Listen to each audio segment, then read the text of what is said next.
नमस्कार, TV 9 digital में आपका स्वागत है और मैं हूं कार्तिकेय शर्मा। रूस के राष्ट्रपति पुतिन के पूर्वी यूक्रेन में सेना भेजने के फैसले के बाद जर्मनी ने बड़ा फैसला लिया है।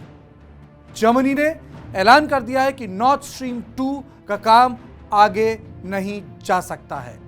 रूस के लिए यह बहुत बड़ा झटका है जो वर्ल्ड ऑर्डर बदलने की कोशिश कर रहा है। नॉर्थ स्ट्रीम 2 $11 बिलियन का प्रोजेक्ट है जो रूस की सरकार की एक बड़ी कंपनी गैसप्रॉम चलाती है। पाइप समुद्र के अंदर से जाती है और रूस को सीधे जर्मनी से जोड़ देती है। ये जो पाइप है 1250 किलोमीटर लंबी है। नॉर्थ स्ट्रीम 1 पहले से काम कर रही है। वो हर साल 55 billion cubic metre gas Europe को सप्लाई करती है। रूस बहुत बड़ा गैस का सप्लायर है यूरोप के लिए। दूसरी पाइपलाइन खुलने के बाद रूस को किसी भी पूर्वी देश पर गैस सप्लाई करने के लिए निर्भर नहीं होना पड़ता। उदाहरण के तौर पर रूस को गैस सप्लाई करने के लिए सालाना $1.8 बिलियन का कर यूक्रेन को देना पड़ रहा है। लेकिन रूस के लिए नॉर्थ स्ट्रीम 2 के खुलने के बाद यह सारी समस्या खत्म हो सकती थी। रूस सीधे पश्चिमी यूरोप के बड़े मार्केट से कनेक्ट हो सकता था। इस प्रोजेक्ट में रूस ने अरबों खरबों डॉलर खर्च किए हैं। रूस के जीडीपी में गैस और तेल का योगदान 30% से ऊपर है। और अब इस फैसले के बाद जब जर्मनी ने कहा है कि नॉर्थ स्ट्रीम को वो अनुमति नहीं देगा क्रियान्वित करने के लिए, अंतर्राष्ट्रीय मार्केट में उथल पुथल मचेगी और रूस को बहुत बड़ा नुकसान होगा। यह फैसला पुतिन के लुहांस्क और डोनेस्क को स्वतंत्र राज्य का दर्जा देने से जुड़ा है। ये दोनों प्रांत 2014 में यूक्रेन का हिस्सा थे जिनको रूस ने यूक्रेन से तोड़ लिया था। पिछले 9 साल में पुतिन यहां स्थित मिलिशिया को अपनी सीमा पार से समर्थन दे रहे थे, सैन्य समर्थन। फर्क यह है कि अब औपचारिक रूप से रूस की सेना डोनेस्क और लुहांस्क में दाखिल हो गई है क्योंकि पुतिन ने इस इलाके को स्वतंत्र राज्य का दर्जा दिया है। दुनिया को डर है कि डोनेस्क और लुहांस्क का कुछ और हिस्सा जो रूस समर्थित इलाकों से बाहर है उनको रूस समर्थित लुहांस्क और डोनेस्क के इलाकों में शामिल करने की कोशिश जरूर करेगा। ऐसा होने पर रूस और यूक्रेन के बीच युद्ध भी हो जाएगा। लेकिन फिलहाल रूस ने यह कदम नहीं उठाया है।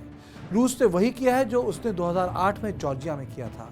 रूस बहाल इलाकों को उसने रिहा किया था और आज भी दक्षिण ओसेशिया रूस के पास है। इसके अलावा रूस ने यूक्रेन के अस्तित्व पर भी सवाल उठा दिया है। पुतिन ने अपने भाषण में लेनिन और ख्रुश्चेव के फैसलों पर सवाल उठाया और कहा कि यूक्रेन का रूस के बाहर कोई अस्तित्व है ही नहीं और उसके अस्तित्व को स्वीकार करना भी नहीं चाहिए। कीव रूस साम्राज्य का सबसे पुराना शहर था और इसी मान्यता पे ये बात टिकी है कि यूक्रेन की जो पहचान है वो रूस में ही है। लेकिन ये गलत है। पुतिन गलत बोल रहे हैं। यूक्रेन पिछले 100 सालों में तुर्की और रूसी साम्राज्य के तहत बटा देश था। लेकिन 1990 के बाद यूक्रेन को आज़ादी मिली और तब से यूक्रेन के नागरिक खुद को यूरोप से ज़्यादा करीबी मानते हैं और रूस से कम। दूसरी तरफ यूरोप के जानकार कहते हैं कि रूस यूक्रेन के जरिए वर्ल्ड ऑर्डर बदलने की कोशिश कर रहा है। 1991 के बाद रूस 2ym दर्जे की ताकत बन गया था। रूस चाहता है कि अमेरिका 1990 के समन्वय को अंजाम दे, यानी जर्मनी तक सारे राज्य रूस के प्रभाव वाले क्षेत्र में आए, नेटो पीछे जाए। इसके लिए रूस यूरोप पर लगातार दबाव बना रहा है। पर यह पहली बार नहीं हो रहा। द्वितीय विश्व युद्ध की नींव ट्रीटी ऑफ वर्साई ने रखी थी जिसमें जर्मनी को प्रथम विश्व युद्ध में हार के बाद अपमानजनक शर्तें माननी पड़ी थी। ऐसा ही पुतिन का मानना है कि 1991 में रूस को अपमानजनक शर्तों का सामना करना पड़ा था क्योंकि सोवियत यूनियन बिखर गया था। रूस ने 1.5 लाख सैनिक तैनात किए हैं।